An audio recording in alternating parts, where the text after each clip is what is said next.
Assalamualaikum warahmatullahi wabarakatuh. Hari ini, pada kesempatan ini, Ibu akan menjelaskan materi tentang hukum Gauss. Adapun materi ini merupakan kelanjutan dari materi sebelumnya tentang flux listrik. Jadi pemahaman kalian tentang flux listrik akan sangat bermanfaat ketika mempelajari hukum Gauss ini. Baik, kita langsung mulai saja. Hukum Gauss menjelaskan hubungan umum antara arus listrik yang melalui sebuah permukaan tertutup dan muatan yang dilingkupi oleh permukaan tertutup tersebut. Jadi arus listrik yang melalui sebuah permukaan itu kita sebut dengan flux kemarin ya. Cuman bedanya pada hukum Gauss ini permukaannya adalah permukaan tertutup. Jadi hukum Gauss menjelaskan hubungan antara flux listrik pada permukaan tertutup dengan muatan yang dilingkupi oleh permukaan tertutup tersebut. Jadi bisa kalian bayangkan ada sebuah muatan yang dilingkupi oleh suatu permukaan tertutup atau suatu muatan yang berada di dalam sebuah permukaan tertutup. Nah, hukum Gauss menjelaskan bagaimana hubungan antara flux pada permukaan tertutup ini dengan muatan yang dilingkupi oleh muatan permukaan tertutup tersebut. Mudah-mudahan bisa dipahami ya. Nah, berbicara mengenai flux listrik, kemarin kita sudah sampai pada pembahasan persamaan flux listrik sama dengan integral tertutup dari EdA. Nah, yang ingin Ibu garis bawahi di sini itu adalah adanya komponen E di sana. Artinya, dengan menggunakan hukum Gauss, kita bisa menentukan medan listrik. Nah, sehingga hukum Gauss ini, karena memang hukum Gauss ini merupakan dasar yang penting dalam mempelajari medan listrik. Jadi nantinya kita bisa menentukan medan listrik dengan menggunakan hukum Gauss. Secara umum, prinsip dari penggunaan hukum Gauss nanti, ini Ibu sampaikan di awal, itu adalah kita membungkus muatan tersebut. Kita tutup muatan tersebut dengan permukaan Gauss. Nah, tentu akan muncul pertanyaan di kalian adalah bagaimana sih bentuk permukaan Gauss ini gitu. Nah, ini akan kita bahas. Oke. Jadi intinya adalah perlu kalian pahami di awal bahwa ketika menggunakan hukum Gauss nanti kita akan menentukan terlebih dahulu permukaan Gauss-nya yang akan digunakan untuk menutup atau melingkupi muatan-muatan yang akan kita tentukan medan listriknya. Oke. Nah, sekarang kita bahas dulu formulasi dari hukum Gauss itu. Oke. Kita misalkan ada sebuah muatan positif Q yang terletak di pusat sebuah bola berjari-jari R. Jadi di sini ada muatan positif Q, kemudian ada permukaan Gauss yang berbentuk bola. Jadi muatan Q ini dilingkupi oleh permukaan Gauss yang berbentuk bola. Besar medan listrik di setiap titik permukaan bola adalah E sama dengan K Q per R kuadrat. Selanjutnya, garis-garis medan diarahkan secara radial keluar karena memang di sini muatannya adalah muatan positif dan tegak lurus terhadap permukaan di setiap titik pada permukaannya. Artinya, pada setiap permukaan E sejajar dengan vektor delta AI. Perhatikan arah E dan arah DAI-nya itu sejajar. Karena sejajar, maka E dot delta AI itu sama dengan E delta AI. Artinya, perhatikan di sini ada perbedaan tebal hurufnya yang menunjukkan adanya vektor. Jadi, vektor E dot delta AI, jadi perkalian dot di sini menjadi perkalian biasa. Kenapa? Karena vektor E itu sejajar dengan vektor delta AI. Oke, selanjutnya besar flux yang menembus permukaan Gauss itu dari persamaan flux sama dengan integral tertutup dari EdA. Terus karena E dot dA ini sama dengan perkalian biasa, maka integral tertutup dari EdA.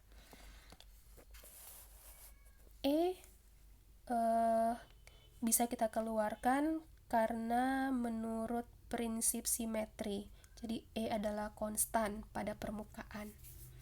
Nah, kemudian menjadi E integral tertutup dari dA. Karena permukaannya berbentuk bola, maka integral tertutup dA itu sama dengan A. Jadi sama dengan luas dari permukaan bola. Persamaan luas permukaan bola itu adalah 4pi r kuadrat.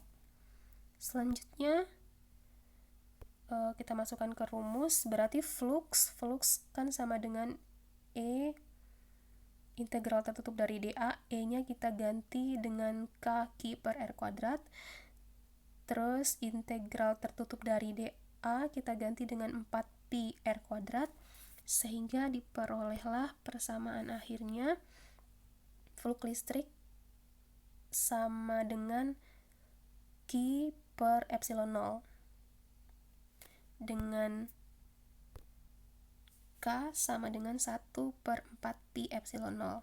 Epsilon 0 di sini adalah permitivitas ruang hampa yang nilainya adalah 8,85 kali 10 pangkat min 12 kolom kuadrat per Newton meter kuadrat. Nah, di sini kita berhasil menemukan persamaan flux. Ini sudah mengarah ke apa yang menjadi tujuan kita nantinya ya. Jadi hubungan antara flux dengan muatan yang dilingkupinya. Perhatikan persamaan terakhir, kita peroleh bahwa flux sama dengan Ki per epsilon 0. Apa makna dari persamaan ini? Nah, maknanya persamaan flux sama dengan Ki per epsilon 0 adalah yang pertama, flux yang menembus permukaan bola itu sebanding dengan jumlah muatan yang ada di dalamnya. Jadi antara muatan dengan flux itu berbanding lurus. Semakin besar muatannya, maka akan semakin besar pula fluxnya. Bisa kita bayangkan ya, tentu berbeda ketika ada muatan Ki dengan ada muatan 10 Ki, kita lingkupi dengan permukaan yang sama, permukaan tertutup yang sama, pastilah nilai fluxnya akan berbeda. Jadi semakin besar muatannya, maka semakin besar pula fluxnya. Kemudian yang kedua, makna dari persamaan ini adalah flux tidak bergantung kepada jari-jari. Jadi tidak ada komponen jari-jari di persamaan ini. Oke, kita lanjut. Sekarang misalkan ada beberapa permukaan tertutup yang mengelilingi muatan Ki.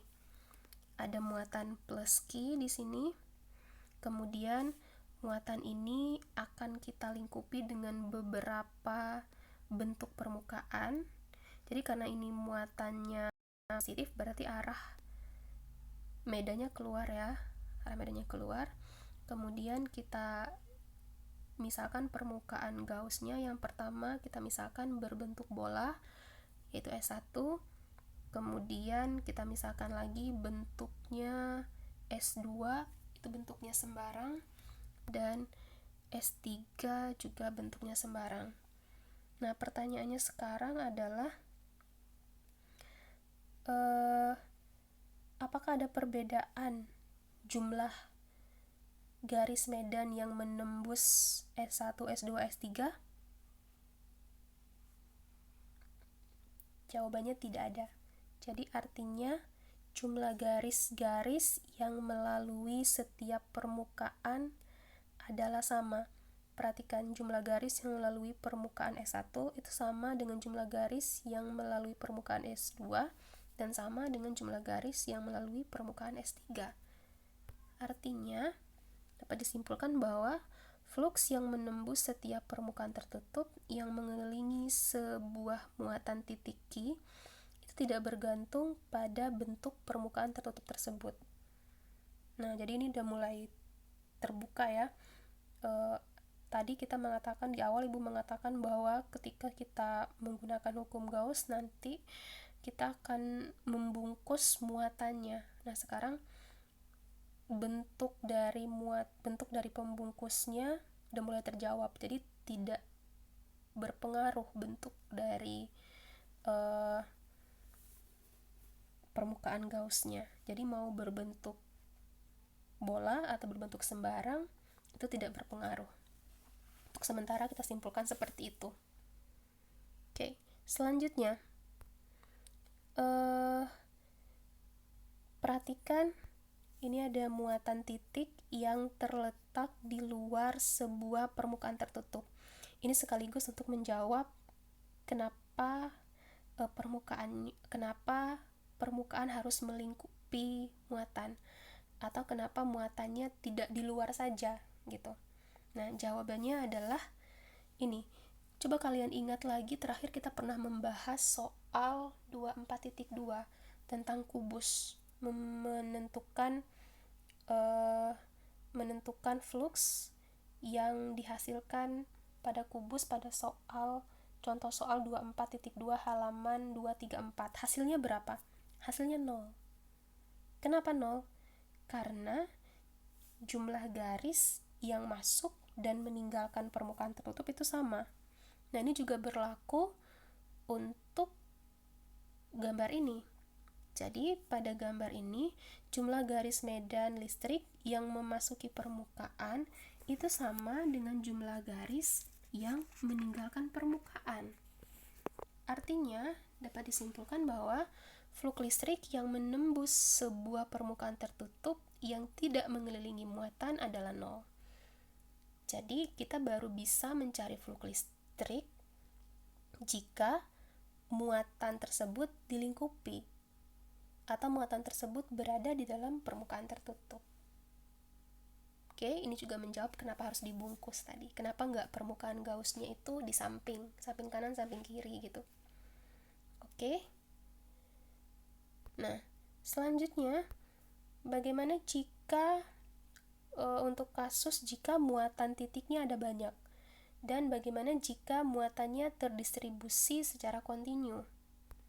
Nah, untuk kasus ini medan listrik sehubungan dengan banyaknya muatan adalah penjumlahan vektor dari medan-medan listrik yang dihasilkan oleh muatan masing-masing. Jadi integral tertutup dari EdA sama dengan integral tertutup dari E1 tambah E2 dan seterusnya dot dA. Ini untuk muatan terdistribusi kontinu. Jadi kita jumlahkan masing-masing komponennya. Oke. Dalam penerapannya tidak terlalu susah nantinya ya. Kenapa? Karena nanti kita bisa E-nya bisa kita keluarkan gitu kan. Terus integral tertutup dA bisa kita sesuaikan dengan jenis permukaan Gauss yang kita tentukan. Oke. Selanjutnya, sekarang coba kalian perhatikan contoh. Misalkan di sini ada 4 buah muatan. Q1, Q2, Q3 dan Q4. Selanjutnya di sini ada beberapa bentuk permukaan Gauss. Permukaan Gauss yang pertama S, kemudian permukaan yang kedua ada S aksen, dan permukaan Gauss yang ketiga adalah S aksen 2. Nah, sekarang kita akan menentukan berapa flux pada masing-masing permukaan ini. Kita mulai dengan flux yang menembus permukaan S. Ya, flux yang menembus permukaan S. Persamaan umum yang kita gunakan adalah Q per epsilon 0 yang tadi udah kita bahas ya. Udah kita temukan. Nah, jadi untuk permukaan S ini fluxnya karena muatan yang dilingkupi-nya adalah Q1, maka fluxnya sama dengan Q1 per epsilon 0. Selanjutnya untuk permukaan S2 karena muatan yang dilingkupi adalah Q2 dan Q3, maka fluksnya adalah Q2 tambah Q3 per epsilon 0. Kemudian yang terakhir, untuk permukaan S aksen 2, berapa fluksnya? Iya, fluksnya 0. Kenapa? Karena tidak terdapat muatan di dalam permukaan ini. Ya, artinya semua garis medan listrik yang memasuki S aksen 2 di satu titik akan keluar di titik yang lain. Perhatikan juga bahwa pada gambar ini muatan Q4 itu tidak berkontribusi terhadap fluks yang menembus permukaan apapun karena posisi muatannya berada di luar semua permukaan.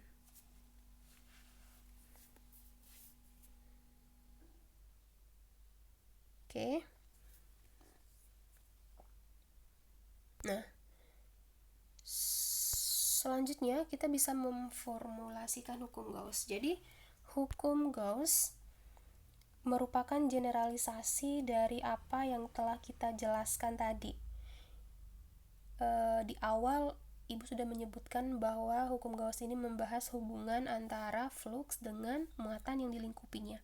Nah, ini sudah tergambar pada persamaan ini. Perhatikan, fluks sama dengan integral tertutup dari EdA sama dengan Q in per epsilon 0.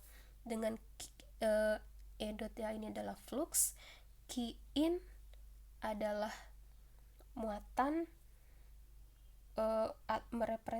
merepresentasikan muatan yang terdapat di dalam permukaan, dan E merepresentasikan medan listrik di setiap titik pada permukaan. Jadi ketika Ibu jelaskan lagi, tegaskan lagi bahwa ketika kita menggunakan hukum Gauss, itu untuk menentukan medan listrik, itu muatannya harus kita lingkupi, muatan itu harus berada di dalam permukaan Gauss-nya.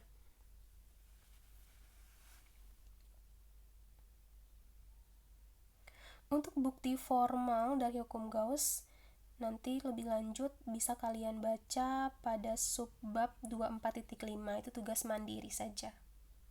Silakan dipahami.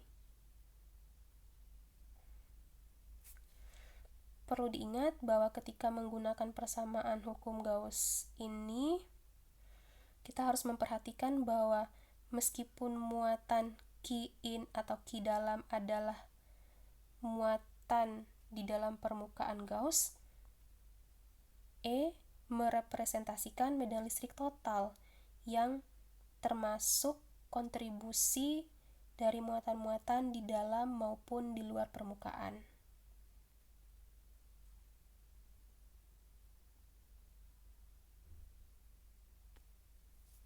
Oke. Selanjutnya, permukaan Gauss. Ini penting untuk kalian ketahui bahwa permukaan Gauss adalah permukaan imajiner yang dipilih untuk memenuhi syarat-syarat tertentu dan tidak sama dengan permukaan secara fisis di situasi tertentu. Artinya permukaan Gauss ini tidak nyata. Jadi jangan kalian bayangkan kalian bisa menemukan permukaan Gauss ini secara fisis, karena permukaan Gauss ini adalah permukaan yang dibuat permukaan yang dibuat sendiri, jadi secara imajiner saja untuk membantu penyelesaian dari permasalahan-permasalahan yang berkaitan dengan medan listrik. Nah, penting juga dipahami bahwa saat pemilihan permukaan, kita harus selalu mengambil keuntungan dari simetri distribusi muatan, sehingga kita dapat mengeluarkan E dari integral dan memecahkannya. Jadi maksudnya adalah ketika menentukan permukaan Gauss, walaupun bentuknya sembarang karena bentuk permukaan Gauss-nya tidak mempengaruhi hasil. Tadi udah kita jelaskan di awal gitu. Nah, cuman akan lebih bijak, akan lebih mudah penyelesaiannya kalau seandainya kita memilih permukaan-permukaan yang simetris, karena ini terkait dengan integralnya nanti. Jadi kalau contoh misalkan yang tadi itu kita pilih berbentuk bola, jadi pada saat penyelesaian integral dari luas dari permukaannya, kita bisa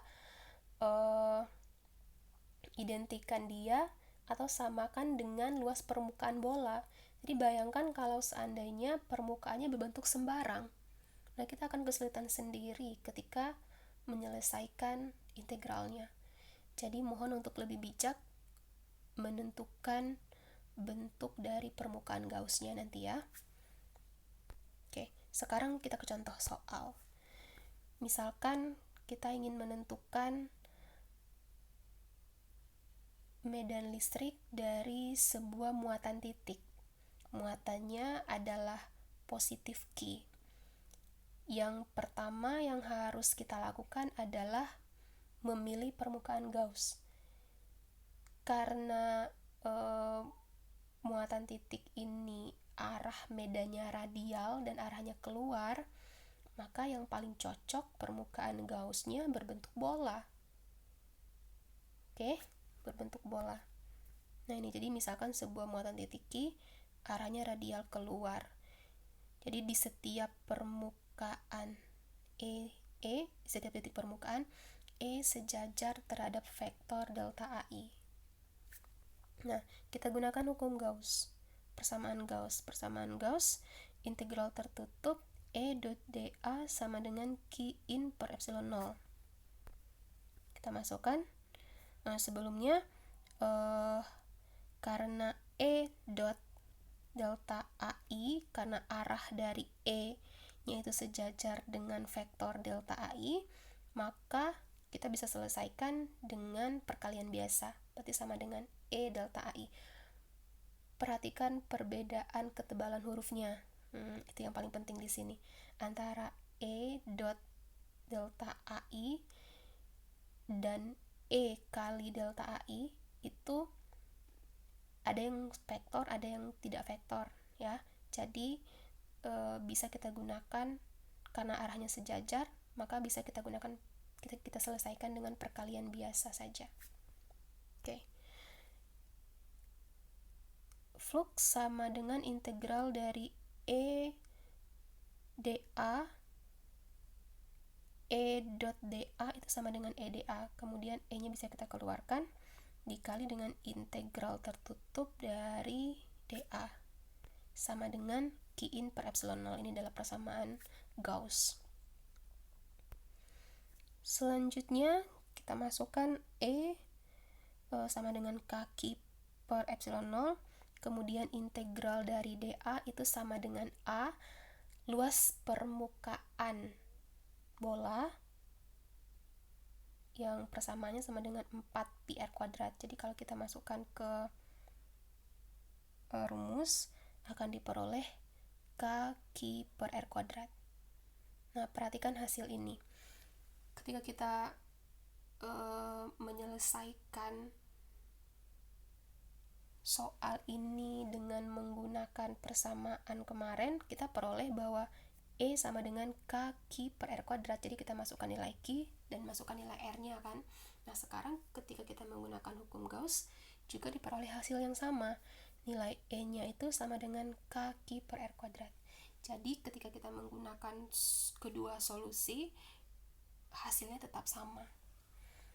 Nah, yang penting kalian pahami di sini adalah pemilihan, Ibu ingatkan kembali, itu adalah pemilihan dari permukaan Gauss-nya. Nah, ini akan berpengaruh kepada penyelesaian integral. Jadi akan lebih gampang kalau seandainya kalian menggunakan permukaan Gauss yang simetris, sehingga perhitungan integral dari permukaannya akan lebih gampang.